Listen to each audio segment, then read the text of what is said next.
Saan? May usap ba laging naog ni Burno? Pero balik kalindog na siya kabuan.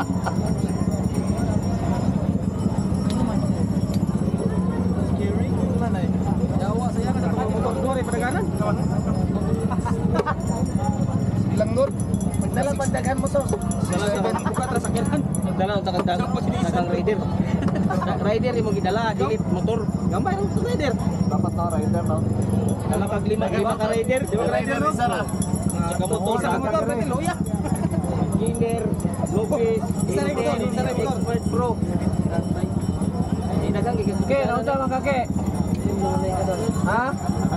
Masig na hubog ka ha? Gago dugay ka ba? Lolian na kake. Lolian na ka? Liwa gini ba lagi? Hubog ka ba to ni ake? Pag-inom tamba ba? Uy! Tino! Anga oy! Anga gyud Tino oy! Hi guys, what's up mananap? Welcome to the BM111 show. Nandito tayo ngayon sa South Upi, Maguindanao para sa isang flat track race. Alam niyo po ba, ang flat track race sa Mindanao ay napakasikat since 1980s pa hanggang 1990s. Ang daming matutulin na Mindanao riders na talagang nag-excel sa flat track racing, katulad ng mga rider from Panabo, sila Uka Imya, sila Jesse Pineda. Napakadami po na malalakas ng flat track rider na talagang specialist ng flat track dito. Kapag dumadating dito sa Mindanao dati, ang mga Luzon riders, which is the national riders, yun ang tawag nila sa mga Luzon riders dati, ang mga national riders, talagang mapapalaban sila sa flat track kasi ang matutulin ang mga Mindanao boys. Ayan, tignan natin.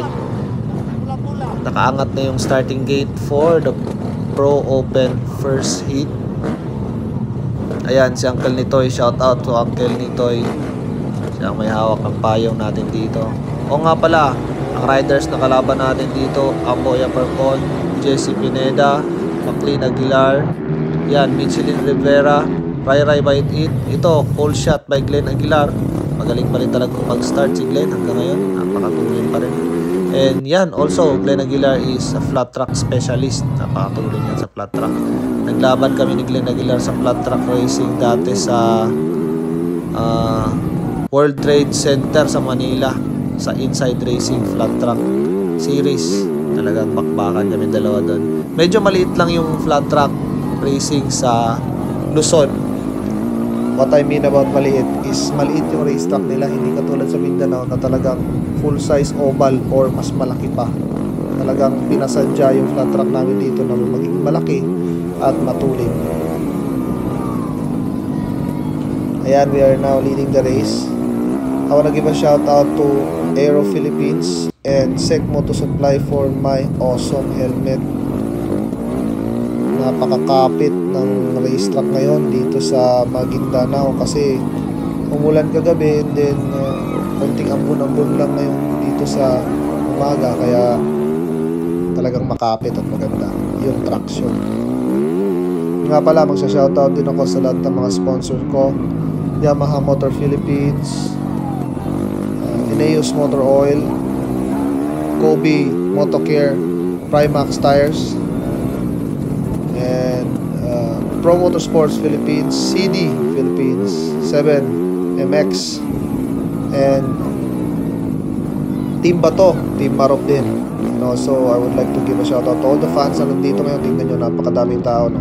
Basta Mindanao, kahit na umulan ka pa dyan, kahit na uminit ng sobrang init, manunood pa rin yung mga tao dyan. Yan yung kadami ang mga fans ng motorsports, motocross race dito sa Mindanao, lalo na itong Maguindanao. Kaya bilib ako sa mga tao dito, talagang solid na supporters ng motorsports na motocross. Gusto ko po lang bigyan ng shoutout yung mga hindi ko nabanggit na sponsors kanina: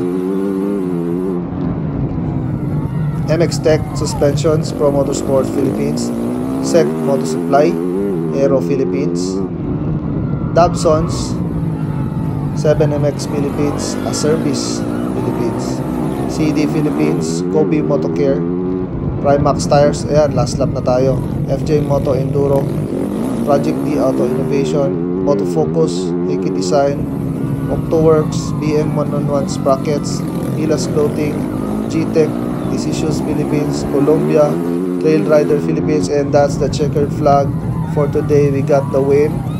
I would like to also give a shout out to our mayor for inviting me here. Talagang solid po, maraming salamat. Yamaha Motor Philippines, Ram Racing, Ineos, maraming salamat sa inyo. And salamat nga pala sa Jupiter Electric for supporting me as always. Ayan, dito na tayo sa tent. Wala kayo, ulahi kayo ka nagkambya. Neutral? Naka-neutral? Nagana akong gikambya balik.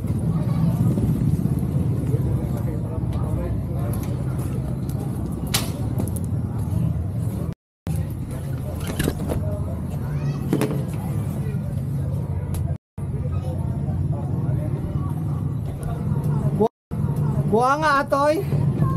Pagkambyan ako og segunda, naigo sa akong tiil ba na neutral.